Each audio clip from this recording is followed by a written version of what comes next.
What is up, Waffle Gang? I do hope you're well. My name is Mark, and today we're covering some more r/am I the butthole. If you'd like to skip the initial waffle, timestamps are in the description and along the timeline below, but if you are new here, please consider hitting that like, that subscribe, and maybe that notification bell too.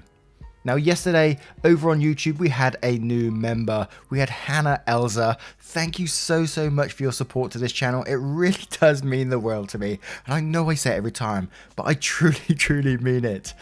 Oh, wow. And a huge thank you to each and every one of you for coming in here on the daily to support the channel. I see so many of the same names, and I'm just so appreciative of each and every one of you. So thank you so much. And also, just to let you know, on our Discord, we have a fan art channel now.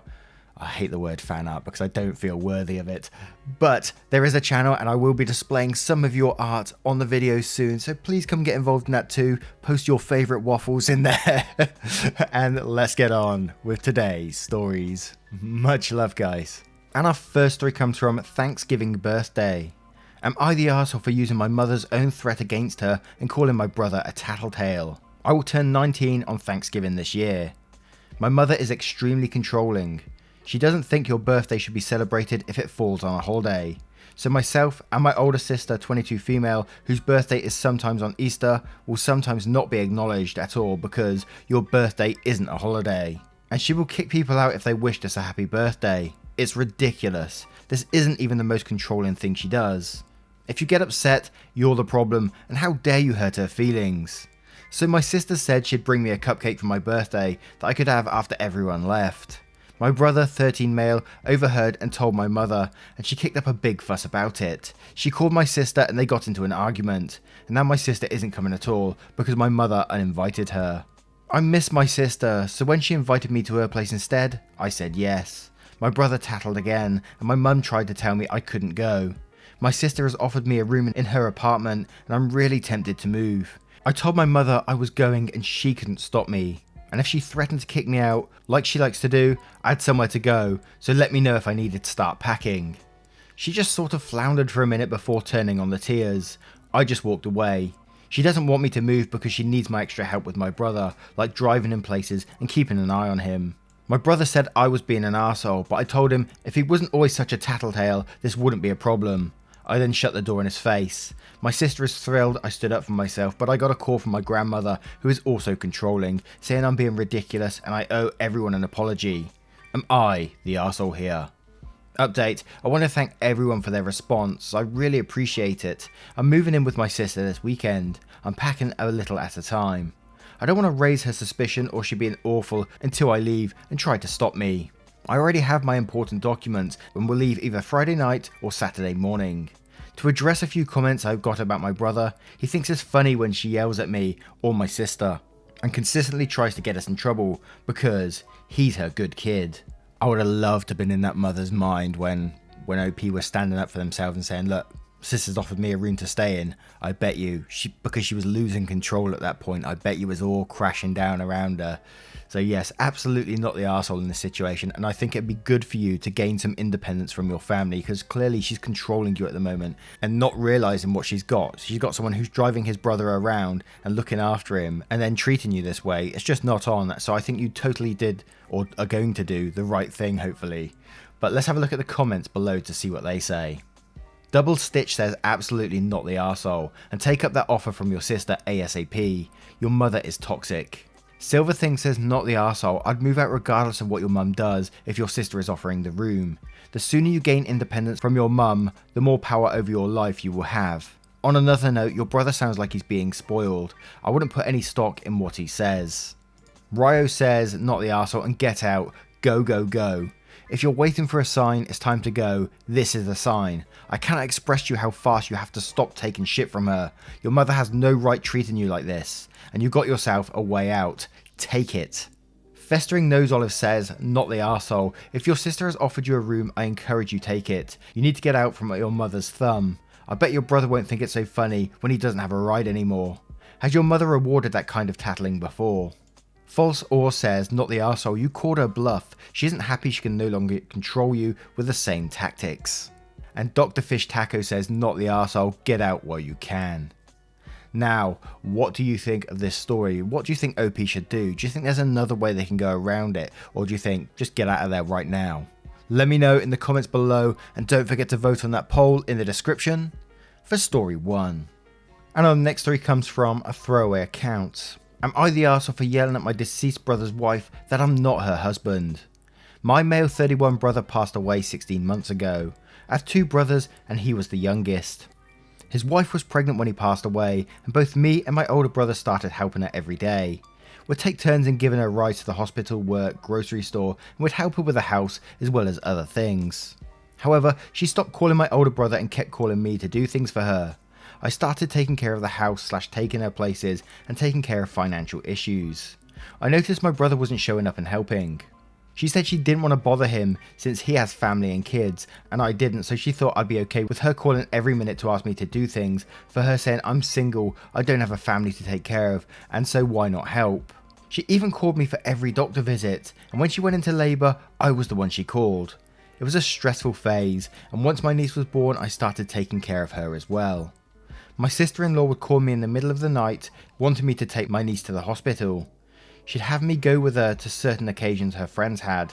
I started getting uncomfortable. I spoke to my family and my brother, who told me she didn't want him to help, despite the offer, and it occurred to me that she was just focusing on me supporting her. Yesterday, she came to visit my family, while everyone was there, including me. She started talking about what happened last week. My niece getting sick and taken to the hospital, and joked about how the doctor thought I was my niece's dad. My mum was staring at me confused. My sister-in-law, then before I leave, asked if I could go with her to attend her cousin's wedding since she didn't have friends to go with. I told her I was busy and I won't be going to the wedding of someone I don't know with her. She tried to argue and got offended when I told her to ask my brother instead. I yelled at her that I'm not her husband and it was wrong of her to act like that. The whole room went quiet and they were all staring at me. She got upset and started crying. The whole family sided with her and came at me saying I was being harsh and cruel to her, and that I shouldn't have said such an awful thing. I left after that, and I haven't heard from them since. I feel bad, and I gotta say it's too much pressure and exhaustion. Now my thoughts on this story is like, it's almost like she sort of fancies you now, and she's trying to not replace her husband, but you know, she fancies you and she wants you as a part of their family now. That's what it sort of feels like reading the story, but at the same time, we know this is grief. Grief comes in all different forms, as we always say. Everyone is different when it comes to this thing, and as I say, I know this myself. I know this from watching my brothers grieve in different ways and other family members. Not that it excuses the behaviour that's going on in this story, but I think OP needs to set some clear boundaries to what's happening. The wife in this story has clearly got used to you helping out, and now you're almost a part of the family, and maybe she's not realising the pressure it's putting you under. And let's put this into perspective, and I'm not saying OP isn't grieving, because of course they are. That's their brother that's passed away. But also from the wife's point of view, she's just had a child, and now she's grieving at the same time too. That is not a great combination. So I don't think I can call, although she's clearly using you in this situation, I think, in my opinion, I think it's through grief. So I can't say that she is the arsehole in this situation, but I also can't say that you're the arsehole. You was kind enough to help her out, and it's got to this point where it's uncomfortable. Maybe you should have set a boundary sooner, but you was just trying to help out. So in my opinion, no one's the arsehole here, and that's a rare one. Set some boundaries up. Tell her you're willing to help when it's necessary, but not all the time. You just need to set those boundaries, I think. But let's have a look at the comments below to see what they say. Grim Drake says, everyone sucks here. She was taking advantage of you and assuming you would constantly help her just because you were single. That was very wrong of her, but your comment, how you're not her husband, was indeed cruel. There were certainly better ways for you to have broached that subject. Burn Cycle replies to this saying, not being the husband is not a cruel comment. She was using him like one, which is massively unfair to him. Being on call for his niece 24/7 would hinder his ability to start a relationship. I'm surprised it took 16 months to snap. There were better ways to approach it, but a firm reminder is sometimes needed, especially after how much he has done. And Bliffskit says, and replies to this one saying, he's not on trial for saying he's not the husband, he's being judged for his approach. You stated the bottom line though, there were better ways to approach it, end of story. A private conversation with his brother, or conversation with both at once. The approach was unnecessary and mortifying for the sister-in-law. It was a lapse of judgment that even OP seems to regret based on the last parts of the post. Everyone sucks here. Queen Mum says not the arsehole. Admittedly, you shouldn't have yelled at her in front of the family. However, presuming you were close to your brother, I'm sure you are also still grieving for him, while also being repeatedly forced into a role of his stand-in. It is probably easier for you to help than your other brother because you don't have your own wife and kids, but you're not required to be her escort for social occasions. She could go to the wedding alone. Also, it's been 16 months. At some point, she needs to become self-sufficient. She is an adult. She needs to act like it. I understand that grieving her husband and being a single parent are hard, but forcing you to be the replacement is not a healthy response for you or her. TX Moonpie says, I don't think you were out of line. It needed to be said. She had been taking advantage of you. She needs to start figuring out a new way to live without you at her beck and call. Schmogel says you're the arsehole for the way you reacted, not for what you said. You're not the arsehole for saying something, but considering you've been supporting her in that way for so long and haven't let her know how you're feeling, to suddenly yell something like that in front of a room full of people does kind of mean you're the arsehole, I'm afraid. Not the arsehole, and wow, what's so awful about the truth? Naturally though, she's disappointed since you already set a precedent that you're at her beck and call and suddenly now you aren't. But what's the deal? Does she have the hots for you or something? Does your mum and the rest of the family not know how much you've already been helping her? Shaking my head in wonder. Now, what do you guys think of this story? How do you think OP should handle it? Do you think this is grief, or do you think that the wife is just taking advantage of OP? Let us know in the comments below, and don't forget to vote on that poll in the description for story 2. And our next story is from a throwaway account. Am I the arsehole for saying I'm a better dad this time around? My daughter took it the wrong way. I was 28 and my ex-wife was 27 when we had our daughter 26. Our son was born 3 years later. We were both young and saddled with financial problems. I was working 80 plus hours a week to climb the ladder and at least make my expensive degree worth it. My ex-wife and I fought all the time because I felt pressured to marry after she got pregnant and I felt she could have worked more. Therefore, growing up, my 2 older kids did have to experience me coming home at 10 PM, missing award ceremonies and cancelling vacation plans. I also find it crazy how I berated my kids for academic performance in a way I could have never imagined doing so now. I fought with my ex-wife about money and would sometimes return clothes she bought for the kids when I saw they came from department stores rather than stores with target level affordability, because I didn't get why kids needed that. I also took arguments into screaming matches and left it in a very bad way. I admit I have a strained relationship that I'm now repairing with my kids. My daughter now comes over to the house I share with my new wife a couple of times a month and sometimes stays over. My wife, 28, just gave birth a year ago. I'm now in a high level position at my company, so I can step out whenever and get myself days off, so I like planning fun activities and surprising my wife with going shopping or date night. When my daughter is here, I invite her to come along if we're doing some family stuff. Her attitude varies a lot, but I let it go because she's getting therapy and treats her 1-year-old brother well. However, yesterday we all went shopping and my wife is in the process of remodeling our son's room. My daughter kicked up an attitude when my wife wanted to go to the home section of Bloomingdale's and pick out items. She also wanted to buy some new clothes. When my wife was out of earshot, my daughter asked why she needed to buy kid stuff from an upscale department store, and the baby wouldn't remember the clothes ever. I had the same argument when I was younger, but I learned that sometimes it doesn't matter what I think works, and I'd rather just make my wife happy. So I told her to stop bringing up the age-old argument about upscale goods. Then I told her I've felt the same way as her in the past, but I've learned a lot about compromise over the years. I then mentioned that I feel happy for the chance to do it right this time, and I'm a better dad this time around, and this is a new beginning, a second chance. She then immediately teared up and said, "Congrats, guess you changed." She wouldn't accept my explanation that included being a better dad to her too, and it ended up Ubering back to her apartment. Am I the arsehole? This statement was meant to say I've done wrong and I'm doing better, but she's acting like I mortally insulted her in some way. She now refuses to respond to any form of outreach by me. So put yourself in the daughter's shoes that all her life she was growing up and she didn't have the greatest childhood by the sounds of it. You were coming home late all the time. You didn't go to any of their ceremonies or anything like that, any of their awards. And so they just felt neglected. They weren't allowed more of the upmarket clothing and stuff like that, which having upscale clothing isn't a problem in itself, you know. But the issue is that you went away and you created a completely another life somewhere else. You married a girl who's like the same age as your daughter as far as I can see. and they've had a child, and now you're basically saying they can have the best. They can have everything they want because I've changed now and I'm a better person. But sod you guys, All I've seen in this post is that you have a better job now. You're better off with money. You're willing to spend it on your new family. But your old family, that's in the past now. Don't worry about that. Don't worry about that anymore. I've got money now, so the new family can have the best. So I can see why your daughter is upset.